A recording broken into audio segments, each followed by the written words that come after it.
Yes, we're getting the Andy Reid Bowl for the Super Bowl, as former long time Philadelphia Eagles head coach, but obviously now Kansas City. So if you want, we can try to make I'm letting you know the spread now is Philly favored by 1.5 against Kansas City. I didn't see if there's technically a home team, even though this is a Super Bowl, so I didn't put one in our sheet. So at least as of right now, and if we need to do another podcast because you change your mind, you can feel free to go ahead. And with 1.5, we're basically picking who's going to win. Who do you feel, is who's going to be your Super Bowl pick? Basically, that's what I'm asking. I might be biased, but I'm taking the Kansas City Chiefs here. I just think that I think on paper, the overall better roster is going to be Philadelphia, but when it comes to the Super Bowl, Andy Reid, he's been there. He's done that. Experience, I think, is a factor here. Like some of these Eagles players have, like Kelsey, obviously. Also, just random Fletcher side Cox, note, the Kelsey Brothers podcast episode post Super Bowl is going to be legendary because they're playing against each other. And they both already have rings too. So it's like, who's going to get number 2? There's not one guy who doesn't have one. But yeah, I mean, they have some veterans, like you said, Fletcher Cox, Kelsey's been there. Lane Johnson, they have a lot of guys who have won a Super Bowl before, but the coaching staff, I don't think they have any Super Bowl winners off the top of my head because they're all pretty young. And obviously Jalen Hurts and a lot of their other current key guys, Hassan Reddick, AJ Brown, a lot of these new guys who are the new faces of the Eagles. They don't have that experience, and so I think it helps them that those other guys can sort of talk them through it.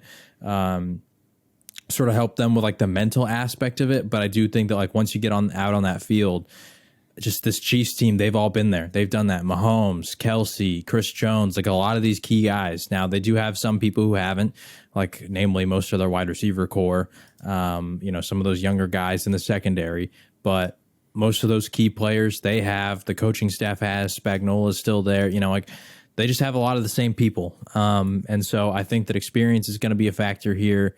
Also, I do think, despite the fact that Jalen Hurts has had a really good year and a lot of people love him, I still think there's a pretty massive gap between Mahomes and him.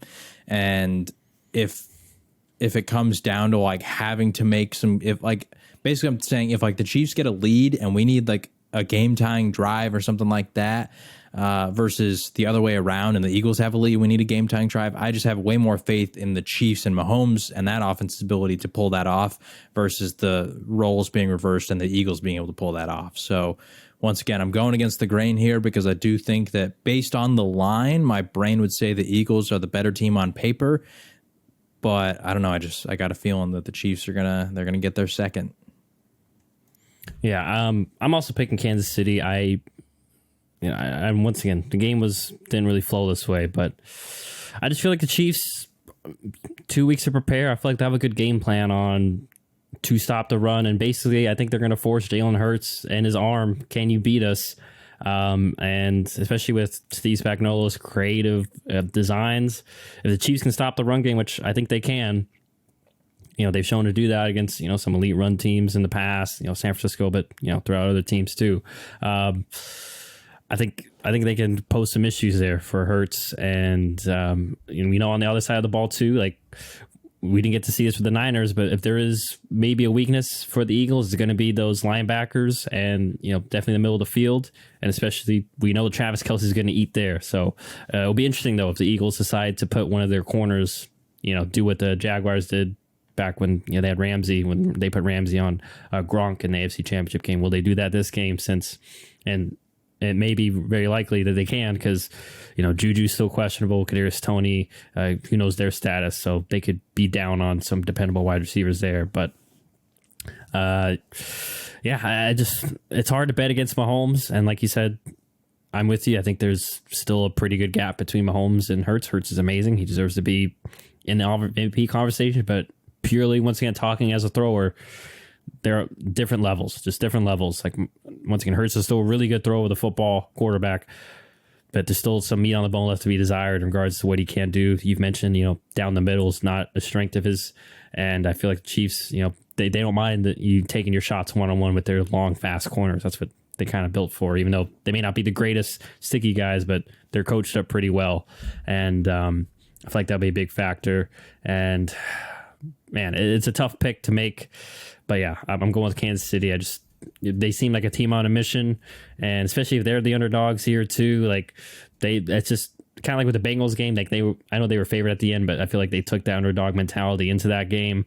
I feel like they keep riding it through here, especially since the Eagles are kind of more the newer face, like you mentioned. So I guess who knows how, the extra week off, all the press stuff. You just never know how that can affect or distract a team. And then the whole suit, and everyone talks about the halftime. It's like 30 minutes as opposed to your usual probably 10, 15, maybe even longer than 30. Like Chiefs have been there. They've experienced that. They know what to expect. Who knows how it might affect Philadelphia in the actual game. So, man, regardless, it'll be a very fun, interesting Super Bowl. I think it's one of the rare times we get the 1 seeds from both teams too. And I mean, it's very rare that we got a chalky conference championship. And then on top of that, we got pretty much chalk Super Bowl. So it'll be definitely interesting to watch. And obviously, if anything changes pick-wise, we'll, probably release a little bit of an update. But I'm going with you, John. I'm going with Kansas City. It does scare me, though, in terms of just personal feelings, because obviously my parents are both Chiefs fans. It scared me last week that we all picked Kansas City against the Bengals. And I was like, this is not, just in terms of like us. Since we've been picking, I've noticed usually when we all agree on a game, it does not end well. It usually means it goes the opposite way. If anyone wants, John sees the spreadsheet all the time. Very rarely has it gone our way. It went our way last week. I get a feeling it's all going to be Kansas City, KC across the board here. So we'll see if if we're all victorious. And for those that don't know, if you didn't follow last podcast, record-wise, like I mentioned last podcast, it doesn't matter at this point. I have a good enough lead, even though I'm barely above 500, so it's not a great lead. So there's that. But so that might do it for this one, I guess, for the conference championship. That was our conference championship reaction. And go ahead, our Super Bowl picks. I do want to add real quick, just on a little more back into my Super Bowl pick. I think that people also might have forgotten that I think the Eagles defense does have some weaknesses if you have time. So the Chiefs obviously have a very good offensive line. I thought if the Bengals actually won that game, I thought the Eagles were probably going to chalk it up because I thought they'd eat Joe Burrow alive. Just because the state of that offensive line is still really poor. But the Chiefs have a very good offensive line. And I think that, I don't know. The secondary for the Eagles is good, right? Darius Slay and Bradbury, they're two big names, and statistically, they've been really good this year. But I've just seen quite a few games this year, when they do actually get tested, that they can be exposed, and also namely their slot corner, Avonte Maddox, whoever ends up getting played there, he can be exposed. And I am really interested, like you said, to see who's going to guard Kelce, because off the top of my head, I would say maybe Chauncey Gardner-Johnson, but I think there's a huge size advantage there for Kelce.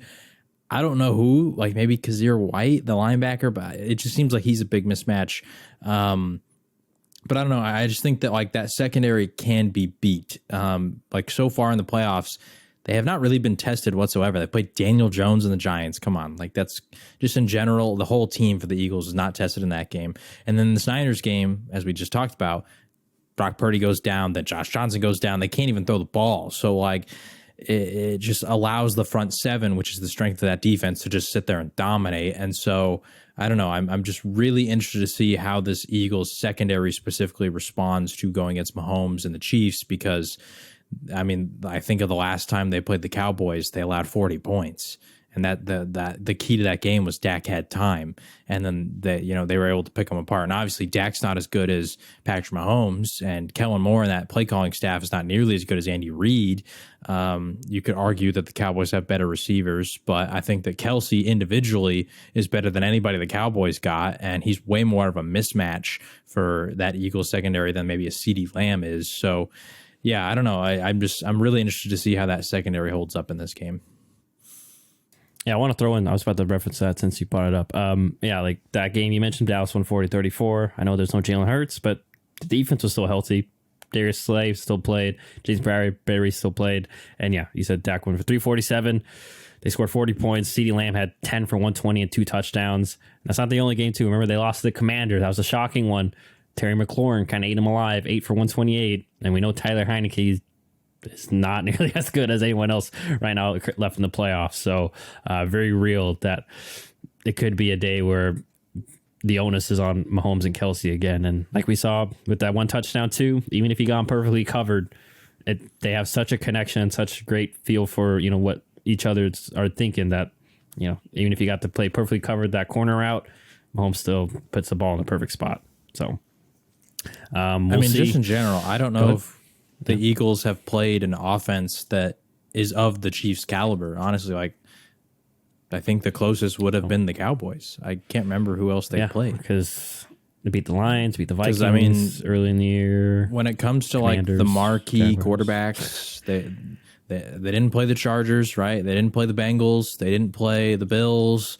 They didn't play the Ravens. A lot of the, the marquee big name quarterbacks, also big time offenses, they didn't really play any of those. Literally, I think the best quarterback they played was Dak Prescott, right? Yeah, I might be wrong on that. I don't have the schedule in front of me.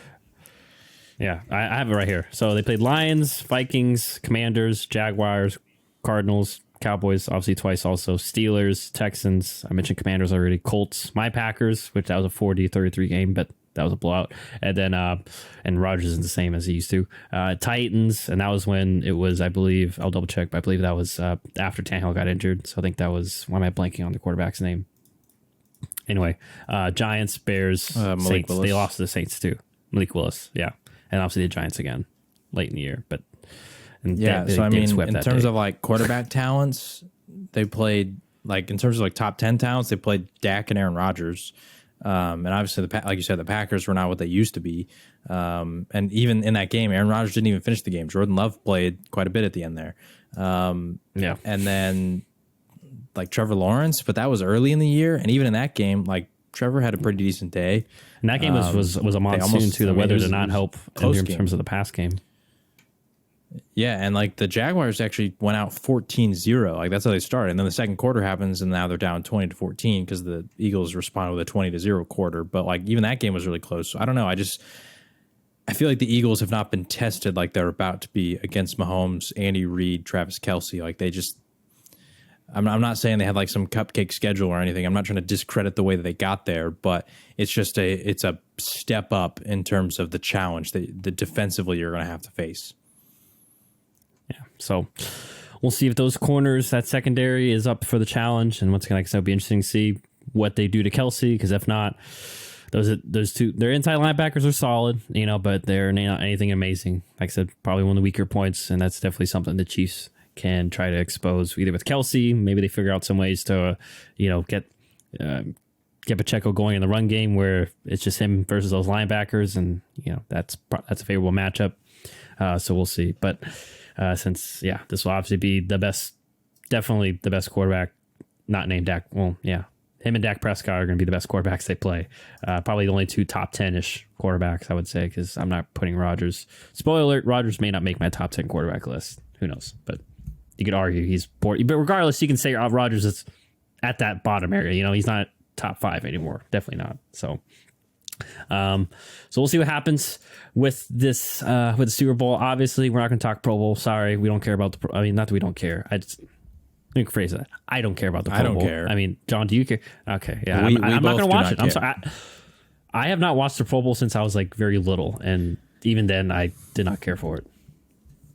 I sent it to our group chat. I just find it so embarrassing that these big time quarterbacks don't even want to show up anymore. The AFC we got, and this is no offense to these guys, but we got Derek Carr and Tyler Huntley representing. And are you kidding me? Carr's in a conference with Herb. They're getting rid of him. They don't even want him. Yeah. And I like Derek Carr. I actually don't think they should get rid of him personally, but it's I don't think he had a Pro Bowl year. This is a conference with Joe Burrow. Mahomes obviously can't show up because of Super Bowl, but Josh Allen, Justin Herbert, there's so many good quarterbacks over there, and nobody wants to show up. I don't even think the players care about the Pro Bowl. Anyway, we got Tyler Huntley, a backup quarterback who didn't even play the whole season in the Pro Bowl. That's crazy to me. Yeah, we had Mac Jones last year as a rookie, and Mac Jones was okay as a rookie, but let's be real, he was not a Pro Bowler as a rookie. And so, yeah, I say it because I hate it when down the line when people use it as a metric. And I'm like, no one cared about the Pro Bowl at that time. No one cared at that time. It just happened to be an accolade that when you looked up on Wikipedia, oh, he had 2 Pro Bowls over someone else. You know what I mean? But once again, like, I think is Pro Bowl, and like, I know the NBA, it's like, they don't typically let like the fan votes a percentage and whatever. I think is Pro Bowl, I think is purely fan vote, right? I don't know. Yeah, I'm pretty sure in the NFL it's purely fan vote. I might be wrong on that, but I'm pretty sure it's purely fan vote. Because every year in the NFL too, you see some of these guys who do not, like, and no offense to the players, but they just don't deserve to be Pro Bowlers. Once again, Tyler Huntley, like, there's no way he's a Pro Bowler. Sorry, Googling. How is a Pro Bowl determined? Combination of fans, coaches, and players. But I just feel like it definitely is warm weight, and like you said, yeah, especially because at the end of the season, like we saw, like I think Allen's getting he's getting his elbow surgery, so it's also just poorly timed. I feel like too, like NBA, it's like right in the middle of the season, so you're still gonna get a couple of the All Stars or stuff like it, because obviously there's still crucial games to be played. But at the end of the NFL season, 1 week for the Super Bowl, like most people, like are getting surgery done, getting rest. They don't want to. So even if it is flack, like we've seen a lot of random non-contact injuries happen, Sterling Shepard, Odell in the Super Bowl last year. So that's always still a scary thing for those guys.